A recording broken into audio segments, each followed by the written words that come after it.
नमस्कार, हमारी राय में आपका स्वागत है। दोस्तों, कांग्रेस सांसद और नेता प्रतिपक्ष राहुल गांधी ने मोदी सरकार की ऐसी धज्जियां उड़ाई हैं कि अब बीजेपी फिर से उन्हें संसद से बाहर करने की कोशिश में लगी हुई है। हालांकि बीजेपी राहुल से इतना डरी हुई है कि उनके खिलाफ विशेषाधिकार हनन प्रस्ताव लाने की जो घुड़कियां कल यानी बुधवार को दी जा रही थीं, वो आज गुरुवार तक गायब हो गईं और अब राहुल की सांसदी यानी संसद की सदस्यता खत्म करने की बात कही जा रही है। इस बारे में लोकसभा सचिवालय को नोटिस सौंप दिया गया है। दरअसल राहुल से बीजेपी इसलिए डरी हुई है क्योंकि वो जानती है कि एप्स्टीन फाइल्स का मुद्दा जिस तरह से राहुल ने बुधवार को संसद में उठाया, उन बातों को एक्सपंज करने के बावजूद जनता के दिमाग से मिटाया नहीं जा सकेगा। और इसमें मोदी खुद को बचाने की कोशिश करते उससे पहले ही केंद्रीय मंत्री हरदीप सिंह पुरी ने प्रेस कॉन्फ्रेंस कर खुद मान लिया कि उनकी मुलाकात कुख्यात अपराधी जेफरी एप्स्टीन से 3-4 बार हुई थी। यानी राहुल गांधी ने संसद के भीतर जो कुछ कहा उसे खुद हरदीप पुरी ने सत्यापित कर दिया, ऑथेंटिकेट कर दिया। इसके बाद उन पर क्या आरोप लगते हैं और कितने साबित होते हैं, यह तो बाद की बात है। सबसे पहले उन्हें नैतिकता के आधार पर ही इस्तीफा दे देना चाहिए था या मोदी को अपने मंत्री से इस्तीफा मांग लेना चाहिए था। पूरी दुनिया में इस समय यही हो रहा है, लेकिन मोदी सरकार की डिक्शनरी में शायद नैतिकता शब्द ही नहीं है, इसीलिए इसके आधार पर इस्तीफे नहीं होते हैं इस सरकार में। बहरहाल बुधवार को हरदीप सिंह पुरी ने जिस तरह से अपनी सफाई पेश की, उससे जाहिर है कि आज न कल तो उन्हें जाना ही पड़ेगा। और शायद मोदी सरकार के लिए भी राहुल गांधी का खुलासा और हरदीप पुरी की स्वीकारोक्ति डेथ वारंट की तरह साबित हो सकती है। आइए जरा एक बार सुन लेते हैं कि कल संसद के बाहर राहुल गांधी ने क्या कुछ कहा था। सुनिए जरा। मैंने कहा कि मैं ऑथेंटिकेट कर दूंगा। डिपार्टमेंट ऑफ जस्टिस फाइल्स हैं एप्स्टीन पे, हरदीप पुरी का नाम उसमें है, अनिल अंबानी का नाम उसमें है। अदानी का केस चल रहा है, उसमें समन्स आई हैं। गवर्नमेंट ऑफ इंडिया ने 18 महीने के लिए रिप्लाई नहीं दिया है। डायरेक्ट प्रेशर है प्राइम मिनिस्टर पे, वो सब जानते हैं। बट मेन बात यह है, देखिए, बिना प्रेशर कोई हिंदुस्तान का प्राइम मिनिस्टर ये नहीं कर सकता है। जो हुआ है, जो किसानों के साथ हुआ है, डेटा के साथ हुआ है, डिफेंस के साथ हुआ है, एनर्जी सिक्योरिटी के साथ हुआ है, कोई प्रधानमंत्री नहीं कर सकता है नॉर्मल सिचुएशन में। वो जब ही करेगा जब किसी ने मतलब चोक लगा रखा है, ग्रिप ले रखी है और चोक लगा रखा है। आपको बता दूं कि राहुल गांधी ने इस मामले को लोकसभा में उठाने की कोशिश की तो सत्ता पक्ष और स्पीकर ने उन्हें बार बार रोका, टोका, लेकिन राहुल गांधी ने अपने तरीके से केंद्रीय मंत्री हरदीप पुरी और राफेल डील के बाद ठेका हासिल करने वाले अनिल अंबानी का नाम लेने में सफल रहे। और इस घटनाक्रम से परेशान केंद्रीय मंत्री हरदीप पुरी ने फौरन प्रेस कॉन्फ्रेंस बुलाई और अपनी सफाई पेश कर दी। लेकिन इस प्रेस कॉन्फ्रेंस में उन्होंने यह स्वीकार कर लिया कि वो एप्स्टीन से मिले थे। मगर पत्रकारों को अपनी बात बताते हुए हरदीप पुरी ने कुछ बड़ी गलतियां भी कर दी। एक तो उन्होंने कहा कि एप्स्टीन पर कुछ कम उम्र की लड़कियों के शोषण का आरोप था, जबकि सच यह है कि इस मामले में उसे सजा भी हो चुकी थी। वो आरोपी नहीं था, सजा याफ्ता था। और दूसरी बात, कम उम्र की लड़कियों को ही बच्चियां कहा जाता है और यह बच्चियों की तस्करी या उनसे दुष्कर्म बेहद गंभीर अपराध है। भारत में भी इसी पर पॉक्सो एक्ट बना हुआ है, लेकिन हरदीप पुरी ने इतने हल्के तरीके से यह बात कही मानो इसमें कोई बड़ी बात नहीं है। इसके बाद उन्होंने इसी हल्के तरीके से बिना नाम लिए महुआ मोइत्रा पर भी तंज कसा। एक बार जरा सुन लीजिए। एक हमारी member of parliament lady member, she took me aside, she said many of these people are very jealous. मैंने कहा यार कुछ हुआ होता तो मैं बात कराता ना, मैं तो इसी पे रह गया। After that anyway, so let's on a serious note. तो सुना आपने कैसे हरदीप पुरी कह रहे हैं, यार अगर कुछ हुआ होता तो मैं बात करता ना। जिस एप्स्टीन फाइल्स पर दुनिया भर के नामी गिरामी लोगों का नाम आने और कमजोर बच्चों, लड़कियों का दिल दहलाने वाला शोषण करने की खबरें आने से तहलका मचा हुआ है, उस पर कितने हल्के तरीके से हरदीप पुरी बात कर रहे हैं, यह आपने देख लिया। आपको बता दूं कि उन्होंने यह दावा भी किया कि मोदी कभी एप्स्टीन से नहीं मिले और इसके बाद हरदीप पुरी ने राहुल गांधी पर भी वार किया। पवन खेड़ा जो कांग्रेस पार्टी के प्रवक्ता भी हैं, नेता भी हैं, उन्होंने इस पर कुछ सवाल पूछे हैं हरदीप पुरी से। पहले सुनते हैं हरदीप पुरी के इस वीडियो को जिसे पवन खेड़ा ने यहां शेयर किया है। इसके बाद उन्होंने क्या कुछ लिखा है वो भी देखेंगे। इस वीडियो को देखिए। Where does Mr. Epstein come in and what about the Prime Minister? there are hardly any references to the Prime Minister. I know there was another, person who says, oh, on such and such date, something is going to happen, some disclosures will come, the government will have to fall, and, this will happen. It's talking nonsense. The Prime Minister has never met Mr. Epstein. The Prime Minister has never interacted with Mr. Epstein. Mr. Epstein is in conversation with somebody who turns around and says, Modi's on board. So Epstein tells Steve Bannon, Modi's on board. Did you ask Mr. Modi? The visit to Israel is the one thing they're talking about, I think it's 2017.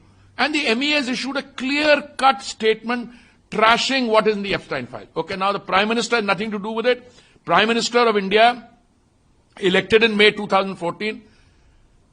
Okay, he's transformed the country, doesn't appear anywhere in Epstein files except in the young leader of opposition's fertile imagination and those nutcases who provide him inputs and get him into trouble periodically. Sometimes the Brazilian model, sometimes tearing an ordinance. Let's leave that aside. Then you come to an industrialist. His name is there. And why has he not been arrested? That man is under investigation for acts of omission or commission committed in India. What have the Epstein files which are there got to do with it? If there's some references, let that man deal with it. Why are you bringing it up in Parliament? All right, you do that. I'm not defending. Bring up my name. When it was Samvidhan Divas, I think 26 November, he walked up to me and winked. No, once I didn't see it, second time again. I said, what is wrong with the man? He said, yes. Oh, name is in interesting places. I said, you want to know what it is?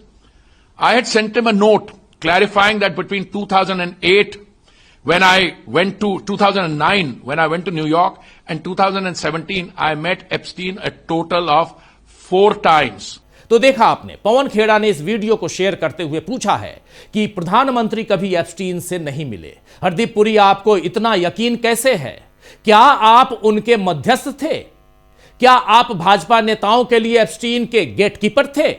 और mister Epstein, सच में Epstein जैसा राक्षस आपके लिए सम्मान और उपाधियों के योग्य है? भगवान आपके नैतिक मूल्यों और मर्यादा पर कृपा करें। आप भारत के लिए कलंक हैं। बात तो सही है दोस्तों कि जिस अपराधी ने न जाने कितने बच्चों, कितनी लड़कियों और कितनी महिलाओं का जीवन बर्बाद कर दिया, जिसके लिए नरपिशाच जैसा शब्द भी कम है, उसे हमारे केंद्रीय मंत्री मिस्टर एप्स्टीन कहकर बुला रहे हैं। अब ऐसे में मोदी सरकार पर शक की सुई न घूमे तो और क्या हो। आपको बता दूं कि हरदीप सिंह पुरी ने प्रेस कॉन्फ्रेंस में स्पष्ट किया है कि उन्होंने एप्स्टीन से केवल 3-4 बार ही मुलाकात की थी, और वो भी इंटरनेशनल पीस इंस्टीट्यूट यानी IPI के एक डेलीगेशन के हिस्से के रूप में। इंटरनेशनल पीस इंस्टीट्यूट के एक डेलीगेशन के हिस्से के रूप में। यहां पर हरदीप पुरी ने इस प्रेस कॉन्फ्रेंस में जो कहा है वो आपके सामने जरूर रखना चाहता हूं। हरदीप पुरी ने कहा कि एप्स्टीन से जुड़ी 30 लाख फाइलें यानी 3 मिलियन फाइलें रिलीज हुई हैं, और मैं न्यूयॉर्क में 8 साल रहा। मैं वहां संयुक्त राष्ट्र में यानी यूनाइटेड नेशन में भारत का राजदूत बनकर 2009 में पहुंचा था, और 2017 में मैं मंत्री बना, और 8 सालों में संभवतः 3 या 4 मीटिंग का संदर्भ है। तो जब मंत्री महोदय खुद ये मान रहे हैं कि उनकी कम से कम 4 बार मुलाकात एप्स्टीन से हुई थी, तो इतने वक्त से खुद सामने आकर उन्होंने इस बारे में सफाई क्यों नहीं दी? क्यों नहीं प्रेस कॉन्फ्रेंस की? क्या वो राहुल गांधी का इंतजार कर रहे थे कि वो वार करेंगे एप्स्टीन के मामले में हरदीप पुरी पर, तो फिर वो पलटवार करेंगे हरदीप साहब? हरदीप पुरी ने कहा है कि पिछले साल नवंबर में एक कार्यक्रम के दौरान राहुल गांधी मेरे पास आए और कहा कि कुछ नाम दिलचस्प जगह पर आए हैं। उसके बाद मैंने राहुल गांधी को बताने का फैसला किया और मैंने कहा कि उन्हें एक नोट भेजूंगा। उन्होंने कहा फिर इसके आगे कि इस नोट में मैंने लिखा कि अमेरिका में भारतीय राजदूत के पद से रिटायर होने के कुछ महीने बाद मुझे इंटरनेशनल पीस इंस्टीट्यूट यानी IPI में आमंत्रित किया गया। मैं ICM में सेक्रेटरी जनरल था। इसके अध्यक्ष ऑस्ट्रेलिया के पूर्व प्रधानमंत्री थे। ICM IPI का प्रोजेक्ट था। IPI में मेरे बॉस टेरियल रोड लार्सन उस कुख्यात व्यक्ति एप्स्टीन को जानते थे। IPI और ICM के डेलीगेशन के तौर पर मैं एप्स्टीन से कुछ मौकों पर मिला। मैं 3 या अधिकतम 4 बार उनसे मिला। IPI और ICM अंतर्राष्ट्रीय मामलों को देखता था और एप्स्टीन इसका हिस्सा नहीं थे। हरदीप सिंह पुरी का कहना था कि एप्स्टीन से जुड़े मामलों से उनका कोई लेना देना नहीं है, और जो भी मेल से बातचीत यानी ईमेल पर जो बातचीत हुई है वह सार्वजनिक है, पब्लिक डोमेन में है। लेकिन अब पवन खेड़ा ने पुरी से यानी हरदीप सिंह पुरी से कुल 6 सवाल पूछ डाले हैं। एक पोस्ट में पवन खेड़ा ने लिखा, हरदीप सिंह पुरी ने कहा कि उनके संपर्कों यानी उनका जो कॉन्टेक्स्ट थे, उन संपर्कों ने उन्हें लिंक्डइन के संस्थापक रीड हॉफमैन से मिलवाया था, लेकिन जो उन्होंने नहीं कहा वो ज्यादा मायने रखता है। 4 अक्टूबर 2014 को एप्स्टीन ने हरदीप को ईमेल किया। उस ईमेल में क्या लिखा? क्या रीड से मुलाकात हुई? यह एप्स्टीन लिख रहा है। हरदीप ने कुछ ही घंटों में जवाब दिया, मैं आज दोपहर एक मीटिंग के लिए सैन फ्रांसिस्को में हूं। मेरे दोस्त, तुम तो चीजें करवा देते हो, कोई सलाह? इसके बाद पवन खेड़ा ने एक्स पर की गई पोस्ट में 6 सवाल पूछे हैं। ये सवाल थे, पहला कि एप्स्टीन को रीड के साथ हरदीप की मुलाकात के बारे में पहले ही कैसे पता चल गया? दूसरा सवाल, क्या एप्स्टीन ही वो कॉन्टैक्ट था, संपर्क था, जिसने रीड हॉफमैन के साथ मुलाकात करवाई थी हरदीप की? तीसरा सवाल, हरदीप उससे मुलाकात की जानकारी क्यों डिस्कस कर रहे थे? चौथा सवाल, एप्स्टीन को दोस्त करके क्यों संबोधित किया गया? और पांचवां सवाल, एप्स्टीन हरदीप के लिए क्या करवा रहा था? और छठा सवाल, फाइनल सवाल, अगर उनका संबंध महज संयोगवश या सतही था तो हरदीप एप्स्टीन से सलाह क्यों मांग रहे थे? आपको बता दूं दोस्तों कि जिस IPI यानी अंतर्राष्ट्रीय शांति संस्थान की बात हरदीप पुरी कर रहे हैं, वो न्यूयॉर्क का थिंक टैंक है, जहां हरदीप पुरी ने रिटायर होने के बाद और भाजपा में शामिल होने से पहले काम किया था। इस संस्था को भी एप्स्टीन से फंड मिलता था। हालांकि इससे पहले मीडिया रिपोर्ट में आ चुका है कि हरदीप पुरी ने डिजिटल इंडिया को एप्स्टीन के सामने पिच किया था। कहा जा रहा है कि उद्योगपति अनिल अंबानी ने ही हरदीप पुरी को एप्स्टीन से मिलवाया था, लेकिन हरदीप पुरी का कहना है कि वो IPI डेलीगेशन के साथ एप्स्टीन से मिले थे। हरदीप ये बात साफ नहीं कर रहे हैं कि अगर वो एप्स्टीन से 3 या 4 बार मिले थे तो क्या हर बार IPI प्रतिनिधि मंडल यानी डेलीगेशन के साथ मिले थे या अकेले मिले थे? तो फिलहाल ऐसे बहुत सारे सवाल हैं दोस्तों, जिन पर हरदीप पुरी को संसद में आकर जवाब देना चाहिए और साथ में नरेंद्र मोदी को भी पूरी बात का खुलासा करना चाहिए। लेकिन इसकी जगह बीजेपी ने राहुल गांधी की संसद सदस्यता समाप्त करने के लिए नोटिस दाखिल किया है।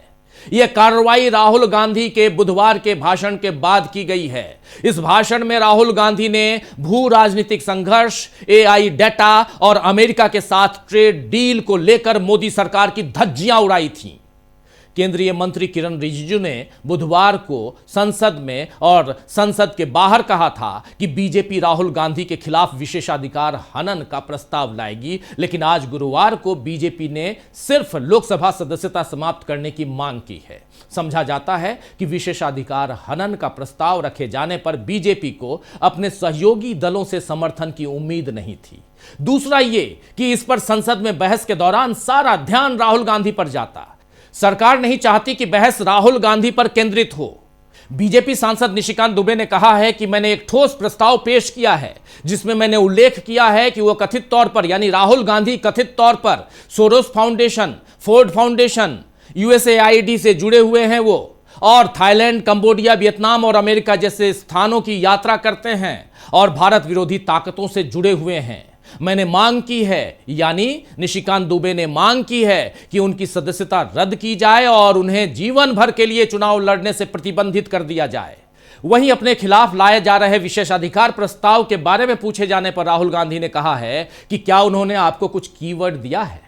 राहुल के कहने का मतलब यह है कि बीजेपी किस मुद्दे पर उनके खिलाफ विशेषाधिकार हनन प्रस्ताव लाएगी।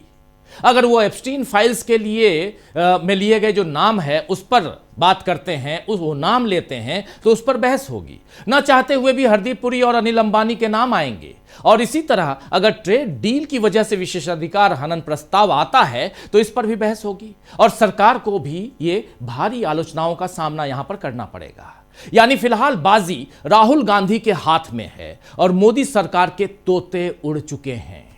लेकिन इन सब के बीच राहुल के खिलाफ बड़े एक्शन की तैयारी में मोदी सरकार आखिर क्यों आ गई है, जरा सोचिएगा। तो आज हमारी राय में बस इतना ही। नमस्कार।